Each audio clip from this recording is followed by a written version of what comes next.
presentation for you today. A couple of housekeeping rules. Your phones, put them away. If you crave negative attention, let me catch you looking at your cell phone. No laptops open. You can take handwritten notes, or an iPad is fine like that. To my students, take lots of notes. I expect you to do a post on LinkedIn on your 3 biggest takeaways, and also tag our presenters today. And how does that sound? Good. All right, ladies and gentlemen, without further ado, a warm welcome to our two presenters. So before we start off about who we are, what we do, all that stuff, we're going to try to level set the room here a little bit. I want to know, show of hands. Take a minute to think about it before you rush, because I know we have some people out here who have to answer first. And just chill for a sec. How many of you here in the audience today could come down to my computer, open up an AI tool, and create a professional analysis of something, an analysis of a spreadsheet, a complete marketing campaign? How many people could do that? Okay. Those people can put your hands down. How many people in this room have never even tried such a thing?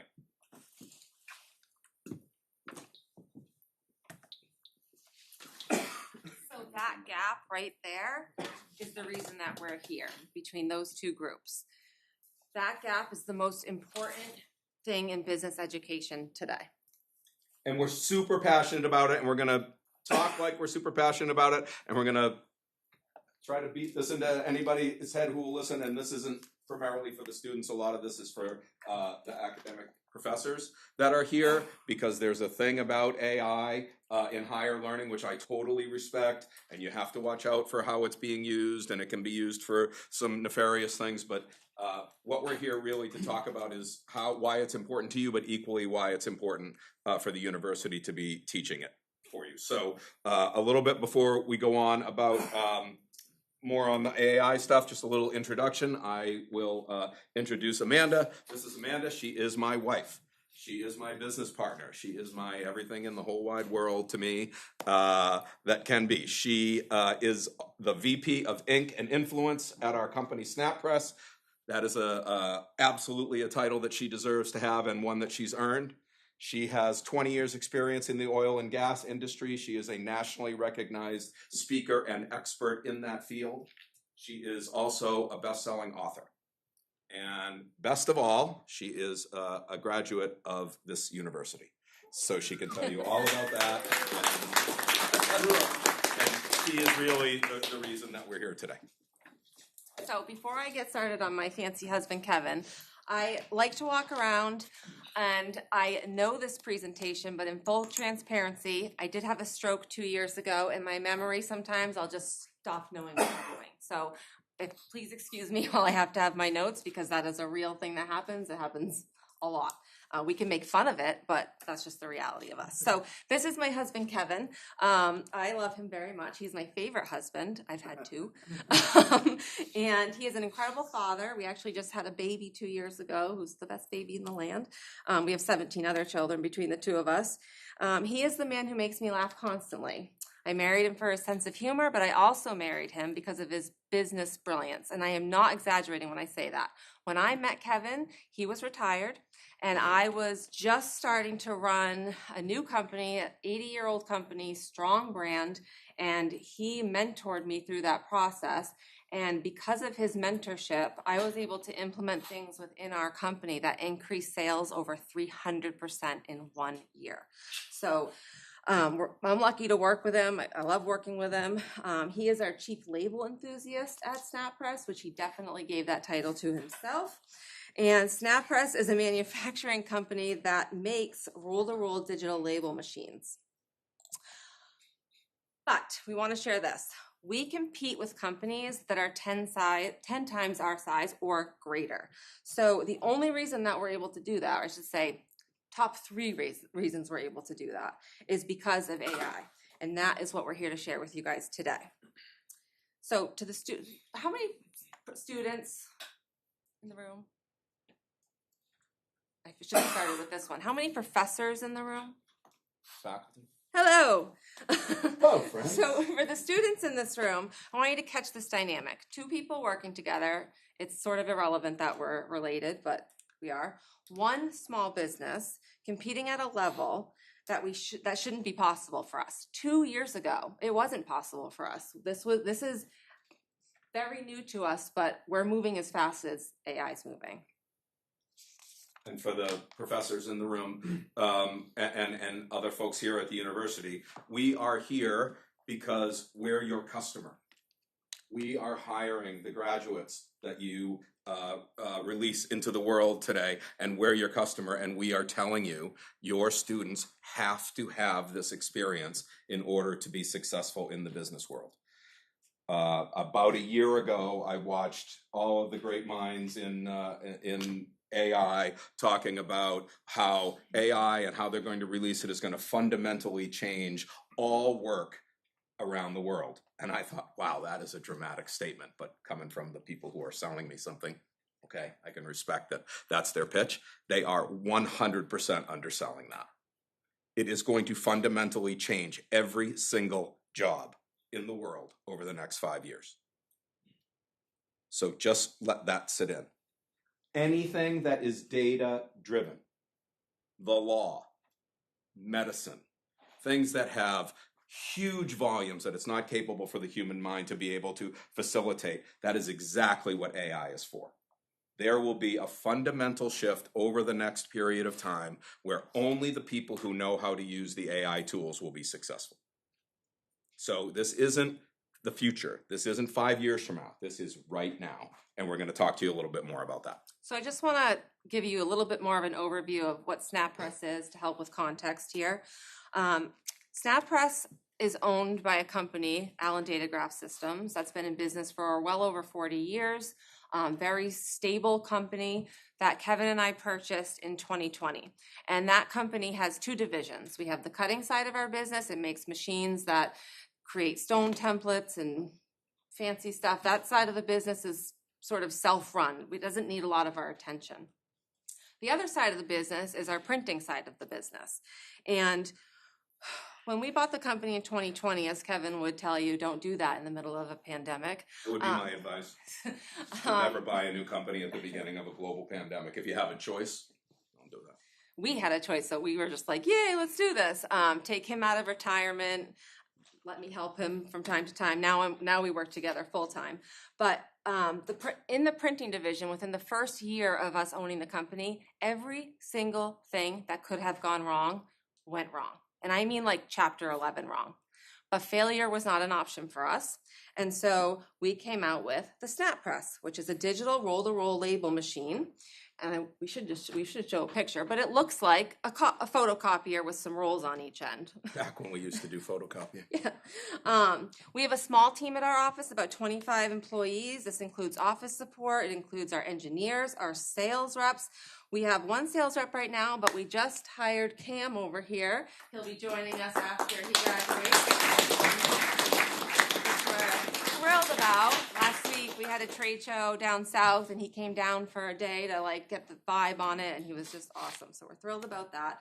Our company also has our shipping department of one and actual boots on the ground production staff to build our machines. Everything that we make and do is in New Hampshire, made in the United States. We are not a corporation. We do not have a department for every function, and we do not have a committee for every decision, which when you go to work for a large company, you will find, and it will be bizarrely infuriating because why does it have to be this hard? It doesn't. But I have worked for those companies. So when our employees come to us with anything from a solution to a problem, we're able to address that within minutes, implement the solution right away, deal with the problem within a few hours, and we're moving on. Our company culture matters deeply to us. We could do a whole presentation on that. We have real people with real responsibilities and real deadlines. If those deadlines are not met, that affects not only everybody in our company, but it affects our customers as well. One thing I want to highlight is because we're a small company, our staff, our team, our employees, you will never hear them say, that's not my job. That's not in my job description.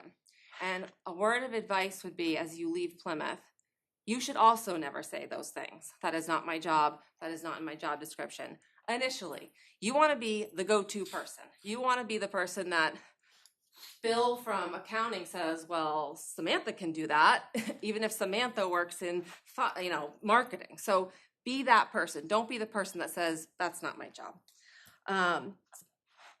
Recently, Kevin and I made the decision together that every person in our company who it made sense for would learn to use AI professional tools. This is not a shortcut. It is not a trick. It is a skill to be learned, and it's like learning the internet in the 90s before any of you guys were born. We all had to figure it out. Raise your hand in the back. Yes, you know. So, on the slide, we have 7+ business functions using AI daily within our company, and that is generating 3 times faster output than our non-AI competitors. And it has given us a 60% reduction in time spent on admin tasks that don't need our attention. So with that, I say to the professors in the room, the approach behind SnapPress aligns with how your design curriculum goes. You are clear skills, intentional environment, measurable outcomes, the foundation that is already there in your syllabus. Our role is to help surface new skills in emerging today's AI so you can pull it into your your syllabus. Oh my God, the pumpkins, they kill me every time. I want to know how. Before I die, I see you in the back, Rodney. Okay, so just to get really real for a minute, we mentioned I graduated from here. I sat in this building. I sat in many buildings on this campus. I've been in this room listening to presentations. I worked hard. I graduated, and when I left Plymouth State, I was ready for my career. I was ready for it to begin. They gave me the foundation. They gave me the critical thinking skills and the work ethic that I still rely on today. To be clear, when I left here, I left with tools like Microsoft Word and PowerPoint. And those were things at the time that really mattered. In my classes, I was often showed how to use Excel, but I was like, that looks boring. That is ugly. Nobody uses that. So I poo-hooed Excel, and this is a true story. When I went for my first post-college interview at a billion-dollar company to be a marketing admin, my hiring manager must have asked me 8 times in that presentation how proficient I was at Excel. I said, no one's better than me. I'm the best. I got the job. Day 1 on the job. Amanda, could you create a PO using Excel and a chart? I didn't even know what a PO was. I called my dad. What's a PO? He told me what it was. I sent him all the information. He sent it back with the chart and all the fanciness. I look like a hero. But my point of telling you the story is, because of the critical thinking skills that I learned here, I was able to then not only learn Excel, but master Excel and become one of the most proficient users in our company with Excel. Not just her dad. She actually did it. No, I did it. I could run circles around my dad before we were done. But that's the point. So the tools that I use every day, they're different now. They didn't exist when I graduated from Plymouth State. And that is not a gap in education. That is a pace of change. And right now, that pace of change is like lightning speed. We're still in a lot of ways learning things. Well, we have to every day. We have to adapt to something new. So as you prepare to graduate, whether it be this May or down the road, you are all walking into a very different world than I did, than Kevin did. Didn't even have computers when I graduated. Exactly. So it's on all of us to make sure that you are all ready for it. Is that me? It's you, baby. All right. So this is a conversation, as I said before, for staff here and also for the students. And we're just going to get the sort of elephant in the room here. Just put it out there. We hear this all the time when we talk to schools, universities, that the primary focus is figuring out how to block AI from having students cheat. And academic integrity is exceptionally important. So I agree with the fundamental baseline that we have a way to teach and we have a way to test, and we want to make sure that that's not being infringed upon by this incredibly high-speed phenomenon that we're finding ourselves in. But this is what I want to make very clear to the university as an organization, and I know some people will watch this on the recording later.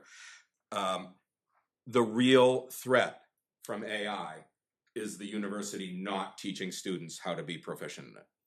Because it will be the thing you do the very first day on almost any job you get when you leave here. And if it's not, that company or that organization that you joined is already behind. It is fundamentally changing work, not just my work or not just her work. It's fundamentally changing work, and it's critical. I want you to look at the quote that we have on there, and there's several of these throughout the presentation, and there's a reason that it's 2 years old. 2 years ago, one of the biggest corporations in the world said 8 out of 10 of your employees will be using AI in the next 2 years. I didn't even know how to spell AI 2 years ago, let alone this. And I will tell you, it is probably not 8 out of 10, it's probably 9 out of 10 right now. And we're just getting started. So if students do not know how to use this, you are a fundamental disadvantage to the other students that are graduating in places that are actively teaching it. Both things can exist at the same time. You can have a robust educational program on how to use AI so your students are more prepared, and you can use it as a way to make sure that people aren't cheating. Both things can be true at the same time, and what Amanda and I are going to hopefully try to get across here is it is not a fundamental change in teaching. It's not a fundamental change in changing your syllabus. There are a couple of things that you could do this afternoon to start your students down this path. And I just want to add to the cheating comment. If somebody's You see how she pointed at me when she said cheating? Did you see that? There was I understand. the cheating comment. See, now I forget what I was going to say. What was it? It's probably in your notes. We'll come back to the cheating. Oh, I know what it was. If you cheat, if you use AI as a workaround, you're going to work your way out of a job. Like, that's just how it works. People are going to start to notice. It's not just AI, right? It's like if you're taking shortcuts, those are the people that work their way out of a job. And so cheating is not good, but using AI to, what we're going to teach you, create is where you need to be. So this is important because I want to talk about what the hiring landscape looks like, and I don't expect anybody to believe Kevin Davis in the yellow jacket from SnapPress. So this is what the real data supports. 3/4 of every company are either using or exploring AI products today. 3/4 of them. This is not a future forecast. This is right now. And this is not today. just Fortune 500 companies. No. This is all companies. We are certainly not a Fortune 500 company. We're 30 folks in a garage in Salem, New Hampshire, trying to make a difference in the label printing business, and we use it every single day across every discipline that we have.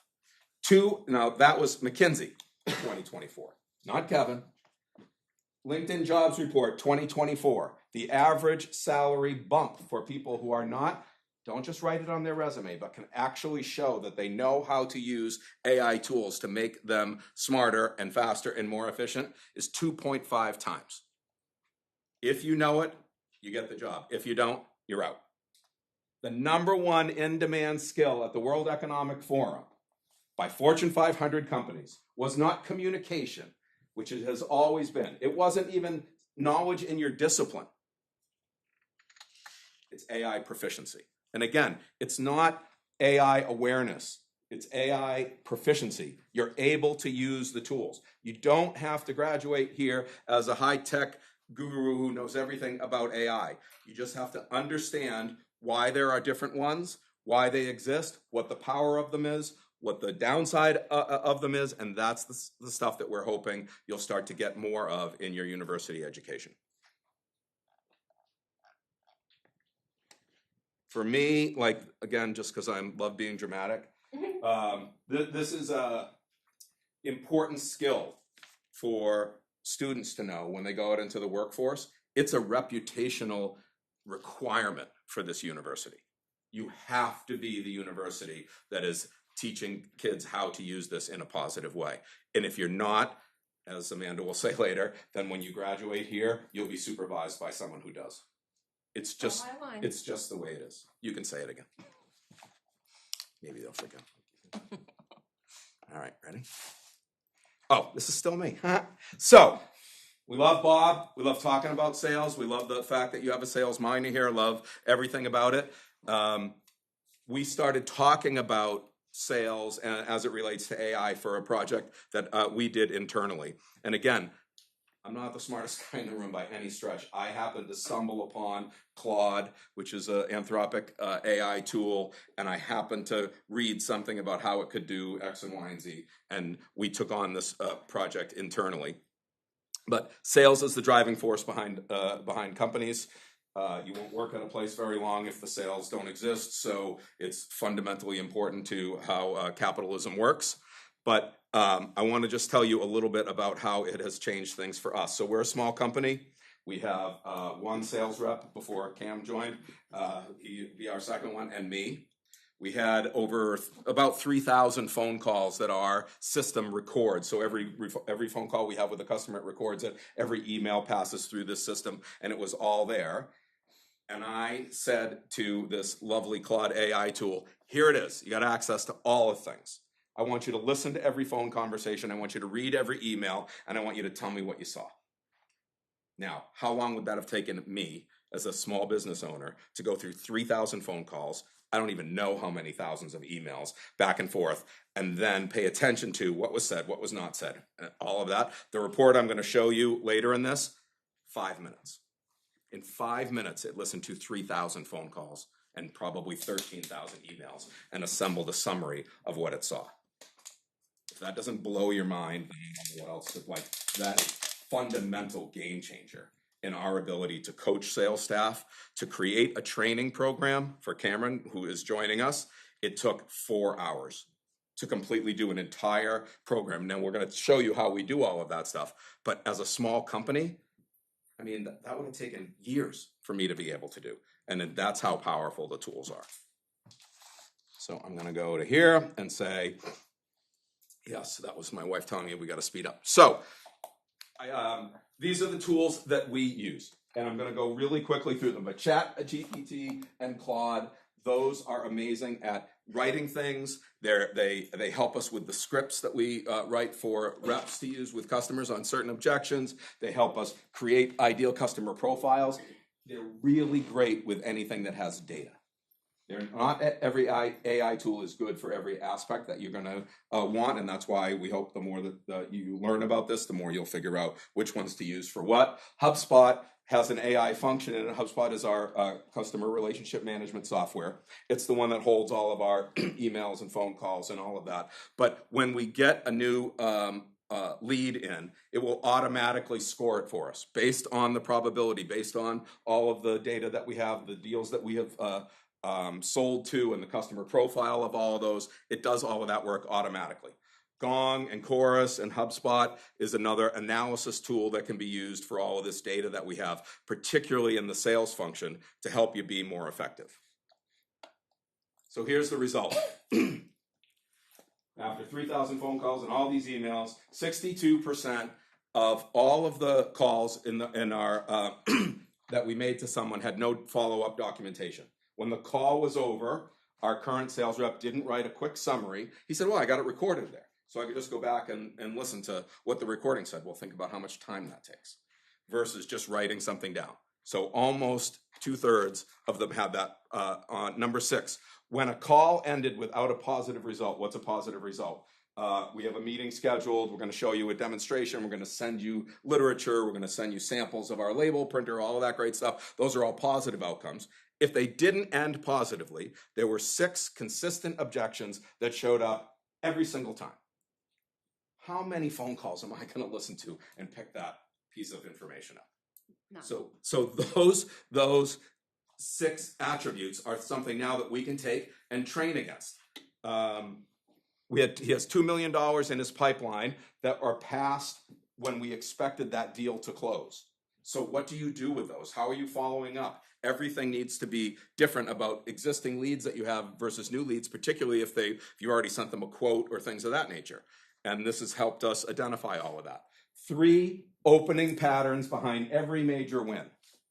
Can't tell you how important that is. The AI was able to say when you successfully sold something to that customer, from the first contact you had, whether email or phone call, all the way through to the end, there were 3 opening patterns that identified that success. How you talk to that customer right out of the gate changed whether you were going to ultimately sell them something or not. How important is that? That's important for the largest corporations in the world. It's even more important for a small company to be able to know that. Prior to AI tools, I never would have known any of this information because I wouldn't have done it. I'm not going to sit down and listen to 2,000 phone calls, and none of you want to do that. You should see his inbox. It's like Yeah. 35,000. So the important part here is the output. We got a complete coaching plan, objection scripts, a 30-day roadmap for that sales rep on how I can track, and they can track themselves, their success, all built by AI, all in under 5 minutes. And I just want you guys to think about what that means as a student. Imagine walking into your first sales job, and you can put this template on any job, but for the purposes of this room, your first sales job, and you are able to say, oh, I know how to use AI to analyze my own calls. I know how to use AI to identify patterns that work and don't work, and I can use AI to self-coach. Your manager won't even know how to do that, and that student is going to be the first one to get promoted. So, ways to teach us. I don't have to tell Professor Bob how to teach. He's expert at it. And but this is just an example of a way that you could, without fundamentally changing your syllabus, add AI into it as a way to start. So first one, give students a real sales call transcript. Make it up, find one online, give it to them and say, score how this person did, write your own, put it in there and compare them. I mean, it's countless. But you can compare your version to the AI version, and it will get smarter about the things that you are looking for. Every interaction you have with the majority of AI tools gets it smarter to help you. That is not always a good thing, and I'll tell you a little bit about that later. Second example, provide a sample of a CRM snapshot. So this is easy, like I could give you guys some, any company can give you guys some with stalled deals, and ask the AI to figure out, are there any common threads between why these are stalled deals and why they're not. Ideal customer profile, ICP. Have students analyze a set of won and lost deals. Have them say what do they see about similarities between the deals that won and the deals that weren't, and then have AI do the same, and then compare your results. Simple stuff. But you can do all of that and still have a conversation, and no one's worried about using AI to cheat. You're only using it for you to get smarter on how to use these tools to be more efficient at your job. So Amanda's going to talk a little bit about how we used it in marketing, and I know we're going really fast, and we'll have time for questions at the end. And now I get to speed her up because she's. So one thing I love about PSU is that it does prepare you to think strategically, which we've already talked about. The tools that I use every week now didn't exist when I was here. I still do use Word, and yes, Excel is extremely helpful in my job, so I do use that. But for example, PowerPoint. This PowerPoint presentation was generated by AI, and then Kevin and I went through, we judged it, we refined it, we told AI we gave it new prompts to make it better. Had I had more time, it would be much more visually appealing than this, but time is not my friend right now, so here we are. So here's your opportunity, because the students in this room can graduate with both. You guys can graduate with your critical thinking skills, your strategic thinking skills, and the tools that you need in today's world to be successful. How do I do it? Look at you. So I'm going to go through this really quickly. These are some of the tools that I use every day, every week. ChatGPT and Claude are probably my favorite. They know me, I know them. It's like having a new friend. I will prompt AI or ChatGPT or Claude with some simple information if I'm starting a campaign. And one of the things I like it is, before all of this, when I had to say write a press release, I would write like what would be the worst press release in the land, and then have to go through 5, 6, 7 iterations to make it awesome. Now you don't have to start from scratch. Tell it the who, what, where, why, who, what, where, when, why, and how, and what do you want the tone to feel like. Put that in as your prompt. It creates a press release in 10 seconds, and then you can go back and edit it using your brand voice. So that's a lot of what I do. I type prompts in, read and refine, redirect. That's the workflow.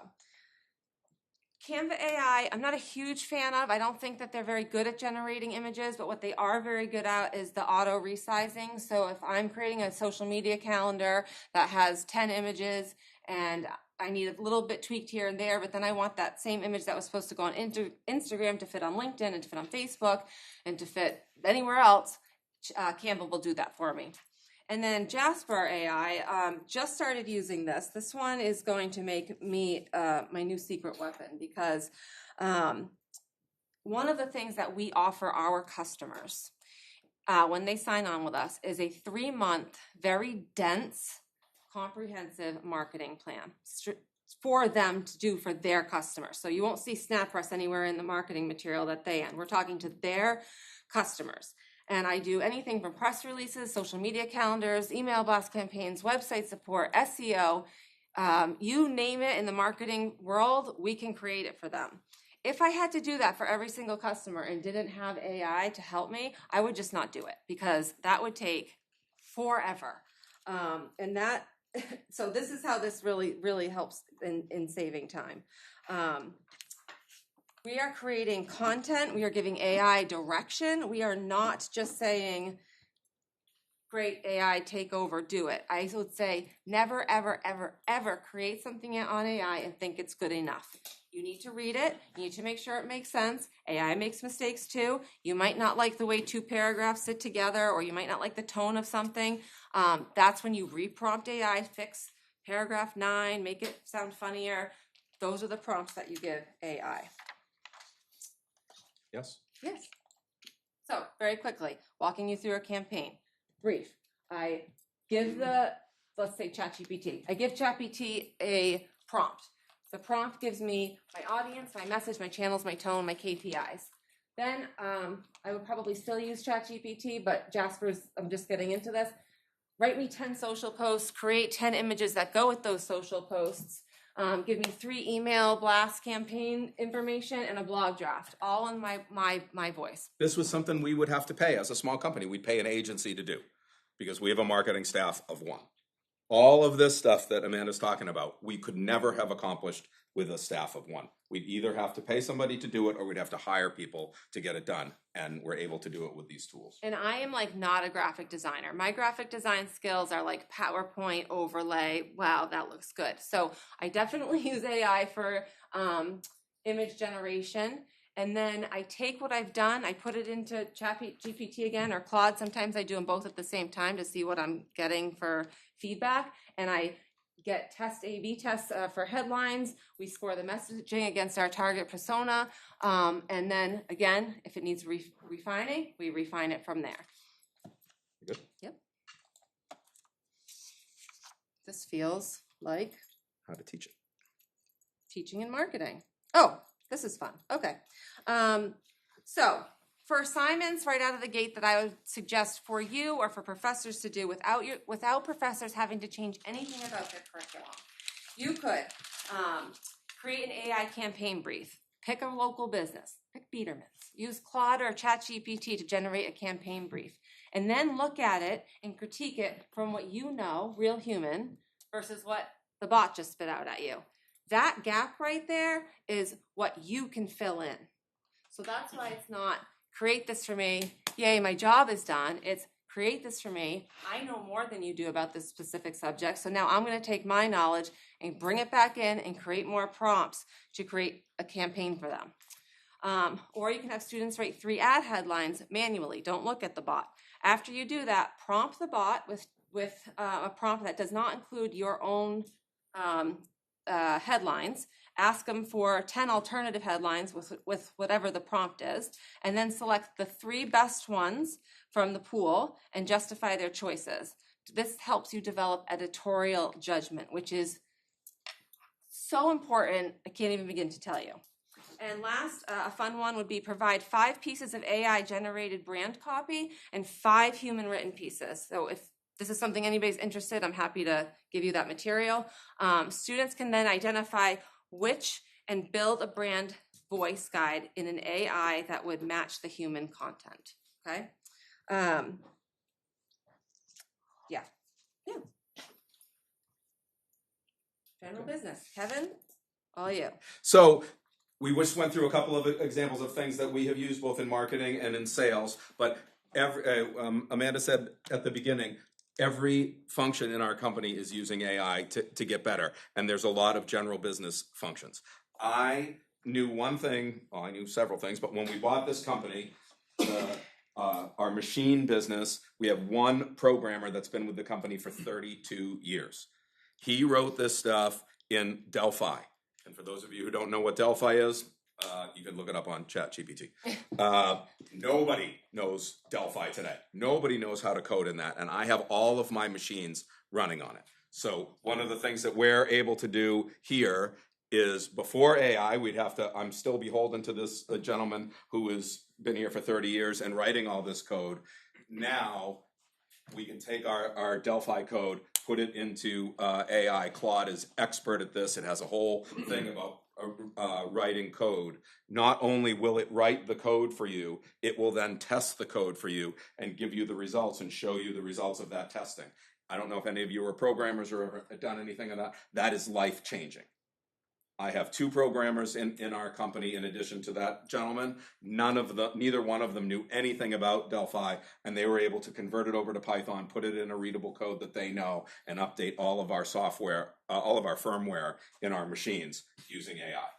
That would have cost me, when I first bought the company, we went out and looked at like who I'd have to hire to do that. $250,000 is what I was quoted by 2 different consulting firms to have their people take my code and run it. And AI did it in an hour. For $20 a month. For $20 a month. So, knowing AI across the business landscape, what we feel you guys need to know as students, I work a lot because marketing is not my only job, in operations and HR. So, job description drafting, done in minutes. Policy documents that are set with like New Hampshire's legal code for employment, done in minutes. Meeting and summarizing action items and having them prioritized and get to the right team members, done in minutes. And we can process documentation in no time. For customer service, AI-assisted email responses, frequently asked questions generation. So we're actually in the middle of doing a rebrand on our website, and we're using AI to generate frequently asked questions and answers. We can look at complaint analysis and trends and first draft resolution scripts. I will tell you this, we are also in the process right now of working on a new AI model that will help our customers, if they have a problem with their printer, be able to solve it right on site, not need a technician, not need to make a phone call. But we're doing that not to get rid of our employees. We're doing that to give our employees more time. We will always make it simple for our customers to bypass AI. Sometimes you just want to talk to a human.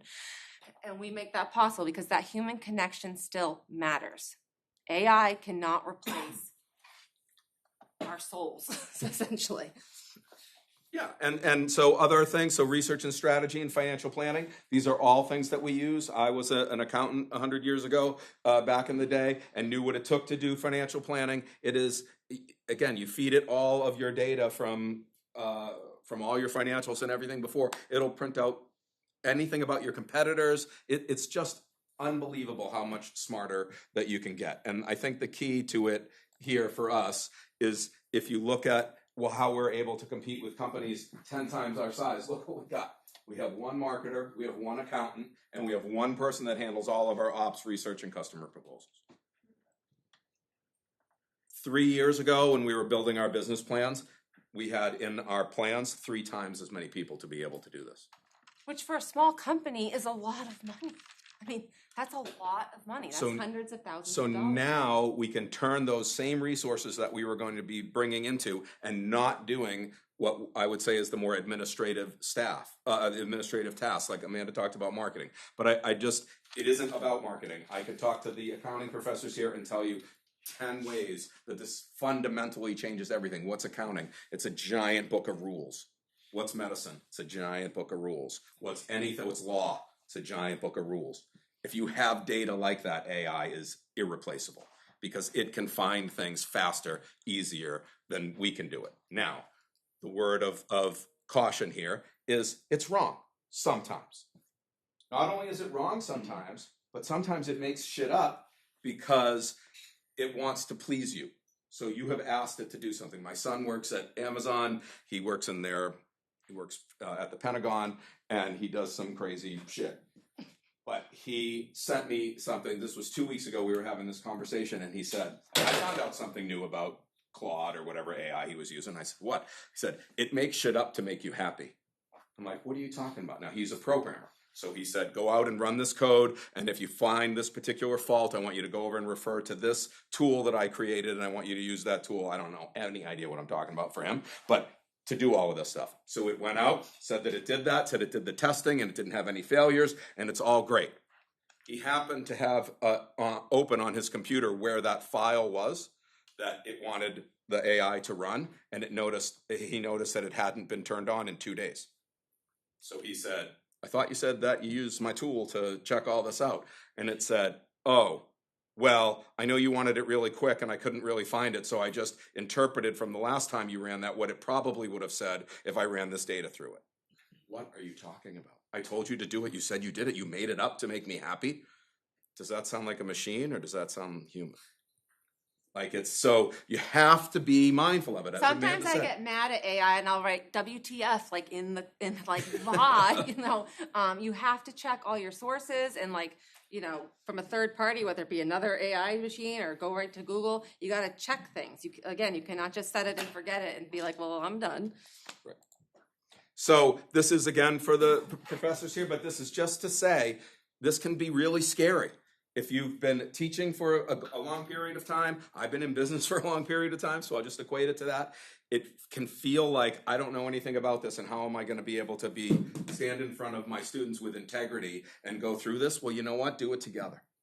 Do it with them. Say, this is all new. It's all new for all of us, and here's what we want to do, and we're going to learn together as we do some of this. Don't be afraid to do that, because it's better to have that experience of trying these tools and finding which ones work and which don't, so that you are at least able to talk about it in the future at job interviews or when you get to another job, than to have no exposure to it at all. So again, what this presentation is available for anybody, and I'm a little on my soapbox here about stop penalizing the use. You have to care about integrity in the school. You have to do that. But as I said before, both things can be true. You can teach AI and you can allow it to happen, and you can make sure that it's not being used for purposes that you don't want it to be. And one quick thing that professors can do right now that they don't have to change their curriculum for is take your next upcoming assignment, give AI a prompt that says something to the effect of, I want you to take this assignment, pair well with critical thinking use in AI, and have it generate the assignment based on that. Yep. You can also, not that I'm going to tell the sales students here what to do, but you can, if you want to, you can say, Bob Nadeau, world-renowned sales executive and educator. Using his voice, I want you to tell me how I should rewrite this so he'll be happy with it. It will go out, it will look at everything that Bob has ever published that's available to do it, and it will give you a critique of what he is saying. Now, is that cheating? No. It is. It will tell you, well, based on this, and I saw his presentation, and he published something when he was at, this insurance company or these other things, and it will qualify all of those things, but you can put it in anybody's voice you want. So you can say, Tony Robbins is the greatest motivational person of all time, and I want to be able to speak like that, and here's 2 recordings of me giving a presentation, and critique me. 2 minutes. It's going to do all of that work for you. Are you ready? Mm-hmm. Are you ready? I'm ready. I don't know if you're ready. Oh, I'm ready. Okay. So, again, just to be pedantic for the students, 65% of jobs today list AI skills as preferred or required. These are the jobs that are getting posted this week at companies that you're interviewing for, at places that you want to work. This isn't like be ready 4 years from now. This is right now. Day one, graduates with AI skills are productive faster than their peers. There is no question about it. Just to pause you on that. No, yes, I'm in the this zone. is my slide anyway, sir. Most of your peers, even yourselves, may be using AI, but they are not using it well. So they are using it like a search engine to get quick answers to fully understand something. That is not a skill, that is dependency. And that is not judgment.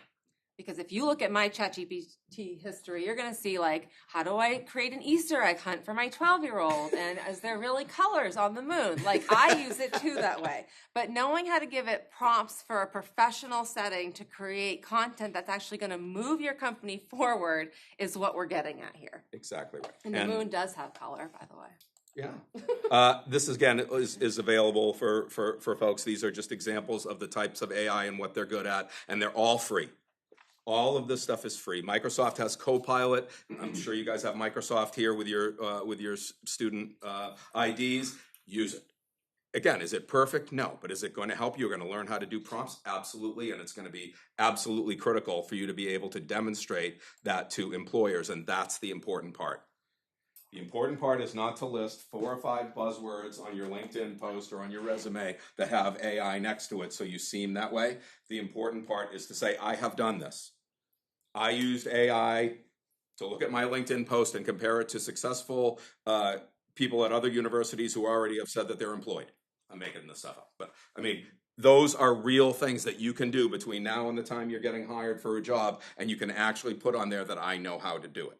Don't lie, because they're going to figure it out. But these are the things, even if you told them I used AI to prep for this interview because I put your name in there and I knew that you'd been at this company for 5 years and it gave me a little bit of background on it, and that really helped me be more prepared today. Nobody's going to shoot the messenger for you saying that you did that. They're going to say, that's great, because I'm going to send you out to see new customers, and I want you to do the same thing and know how to get those skills to be able to identify them. Did I talk over your shit? No, not this time. All right. All right. So we want to both leave you with a few things before we open it up to questions. For students, what you saw today is not theoretical, and it's available to you all right now. Every single one of these things, well, let's say 80% of what we showed you for tools is free to use. This is not about talent, it is about starting. The difference won't be who had access, the difference is going to be who started. The edge doesn't come later, it starts the moment you start to use these tools. So respectfully, do not wait for permission, open it, try it, break it, learn it. Don't violate any syllabus that you have. I'm not saying that. But what I am saying is something very simple you could all do tonight, a little project. If you're on LinkedIn, take your LinkedIn URL that's public, plug it into ChatGPT and say, how can I improve this? Look at what ChatGPT says. You might not agree with all of it. You don't have to agree with any of it, but it might give you ideas to try something else. Redirect AI. Oh, I'd like to talk more about this part of my college education. That's going to be just one way to work on prompts, to make something stand out more. And it's just a simple tool that you guys can start doing right now. Yeah. Yeah, and again, this is for the professors, but it is incumbent on this university to be able to prepare you to go to work. And you have to be the professor that is teaching kids about AI. If you're not, when they leave, they're going to be behind already. And there's a balance to be done here, but this is layup stuff. One integrated AI assignment this semester. Let students use AI and then ask them to question it and feed it back to you. Connect with a local employer to understand what they actually need from AI. And I'll tell you this because I can from a small company perspective. If you came into my company before I learned about any of this, and there are millions of small companies who don't know anything about this, and you know this stuff, you're going to get hired tomorrow. If you give, you'll be hired today. You can start tomorrow. You can start tomorrow. But if you told a future employer what I told you about sales, that I know how to feed in all of your sales calls and get a blah blah blah blah blah blah blah, they'll be like, "What are you talking about?" Say, "Oh yeah, I'm just brilliant." It's incumbent to know how to do it, but it will significantly separate you from the pack. So with that, we hope you got a little bit more information and professors in the back of why teaching AI is so critical right now in universities, but we would love to open it up to questions. Yes, first one up. So my name is Jack Milano. I'm a senior. I'm going to go into sales after I graduate. Hello, Jack. I know you said that a lot of them are free, but I'm pretty sure the free variations, you can only have a certain amount of inputs a day into it. So that is I would love to get all of these different AI tools, but just not having the money to pay for a monthly subscription. Yeah. So as a sales student, if I was gonna get 2 or 3 subscriptions of the AI tools, which ones would you recommend? I'm gonna put this back on you. I want you to open up 3 or 4 different AI tools and ask them that question. Just like you just said it to me. I'm budget conscious. I need ones that have the most free available bandwidth before I have to do something, and I'm in sales and I want things that are going to help me to fundamentally be better. Which AI should I choose? Just because you ask ChatGPT doesn't mean it's going to say you should use ChatGPT. They're not wired that way.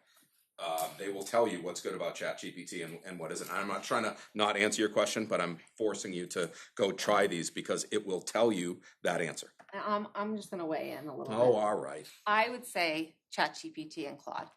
I would do ChatGPT first because that's a really that was one of the first ones we adopted, and that's a really good one to start learning on, and to start learning you. That would be the one that I would suggest. I know he's right. You should ask. And they have different things in the AI. You can pick which version of the AI you want it to answer your question. And for general things, you can just it will tell you, well, you're not going to use any of your tokens or whatever they call them to be able to do that for the easy stuff. For the stuff that's sort of like a search engine, you're not gonna do that. But when you need it to do deep research, that'll eat them up pretty quick. Like, for example, I used it for like our sales role play we had the other day, and I could talk, like I programmed it to kind of be the buyer and give me a couple objections. But after I ran through it like 7 times, it was like, yeah, you're done for the day. You can't do anymore. So Yeah, that's frustrating. Yeah, it's frustrating. Maybe the school can help out there. But I would suggest chat, but you should ask the bot too. Yes. I have 2 questions. So my name is Corinne. I'm looking to go into like the medical device / like healthcare administration field. How would that work in terms of like HIPAA, like that kind of stuff, like breaking policy? Like what would that? Like, Yeah, I will tell you, in my experience, it's really good with that. It's really good at knowing where that line is.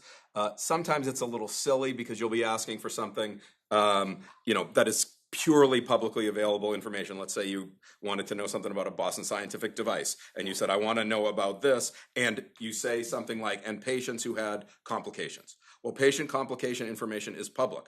The patient name isn't public, but the fact that they had 14 problems out of 10 million built or whatever, that's all public. You might get a kickback and say, well, we can't talk to you about specific patient like that. I see that a lot. And you're just able to say, I'm not asking for that. I'm asking for the data, not the name. So it's pretty good about keeping that safe. My second question is, what are your thoughts on like Google Gemini? Love Gemini. I'm not. She's not a fan. I We love broke up. Okay. He turned me on to Claude, and I was like, hard no. Like, it was a fight. Not like a real fight. Yeah. But I've come to love it. Gemini, no matter what I plug into it, I am never impressed. That's just me. It takes some time. Anybody else? Yes, sir. Wouldn't AI also be taking and eliminating jobs as well as using it in jobs? There's no question about it. There's no question about it. It is going to fundamentally change work. Now, there are ways to take that and make it really powerful. And, for me as a business owner, it's really powerful. We have not eliminated a single job because of it, but I'm able to repurpose that person from doing that menial stuff that had to get done. It was a job that had to get done, but it didn't require any thinking. And now they can do more robust things. Don't trying to be not dramatic, but I can't help it.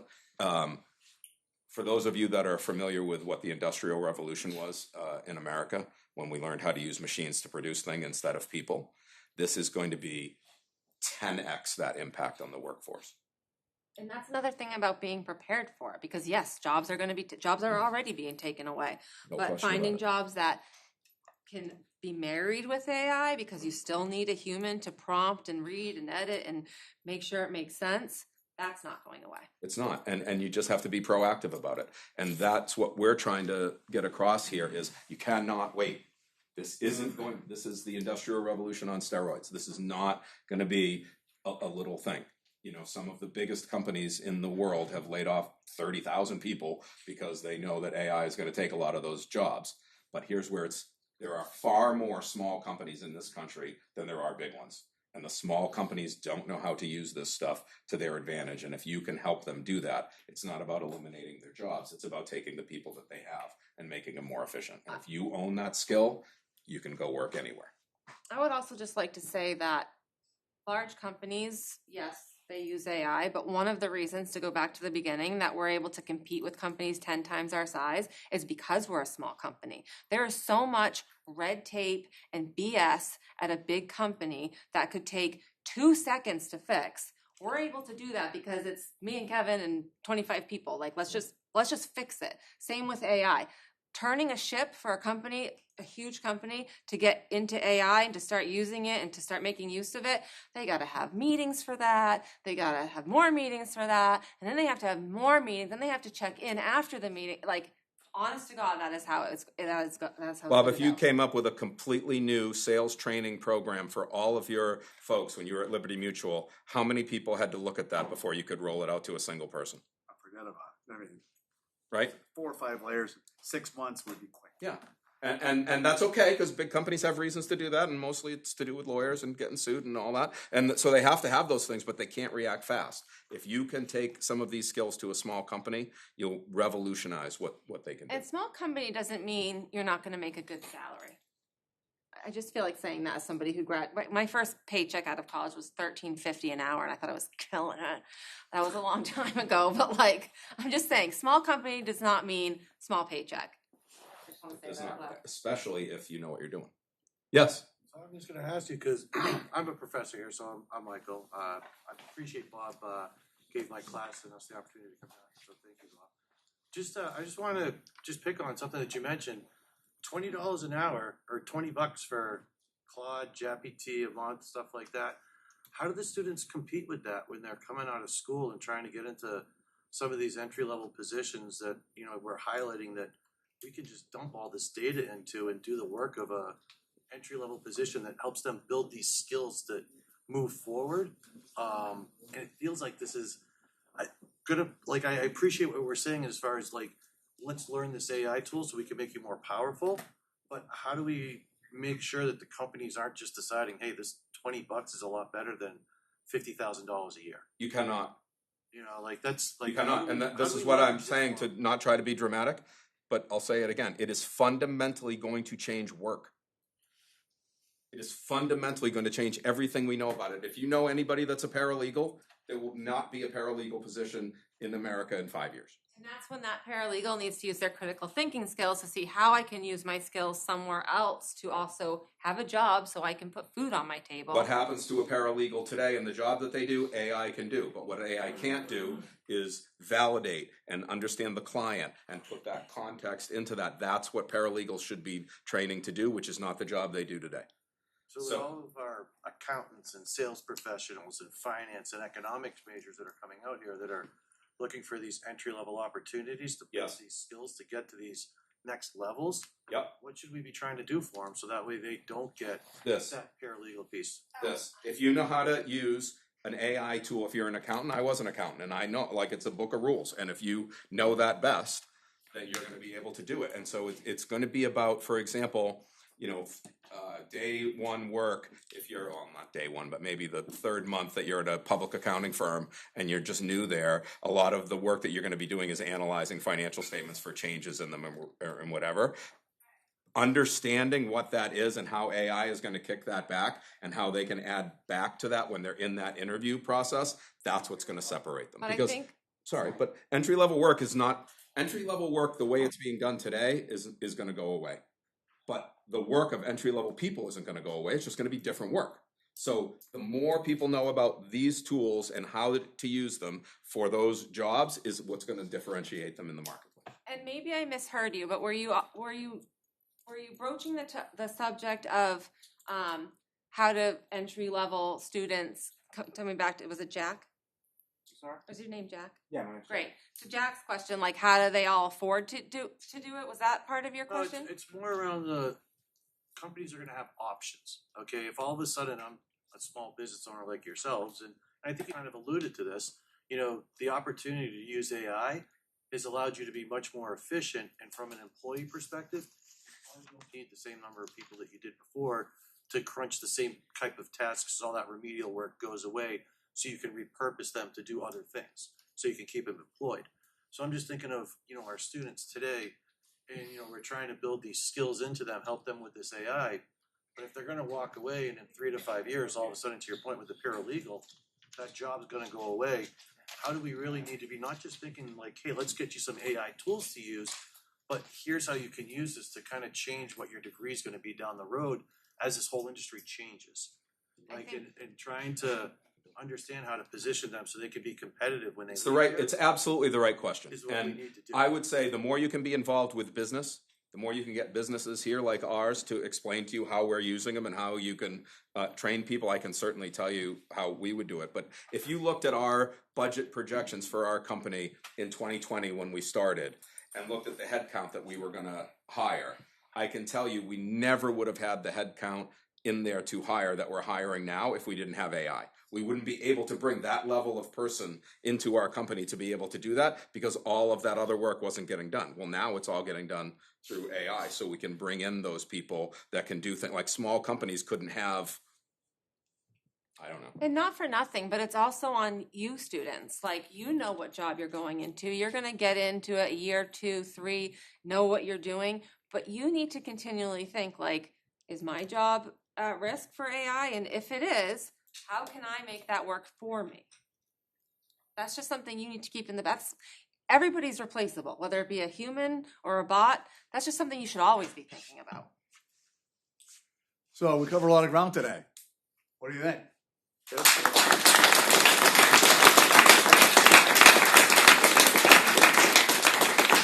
This is just the beginning. And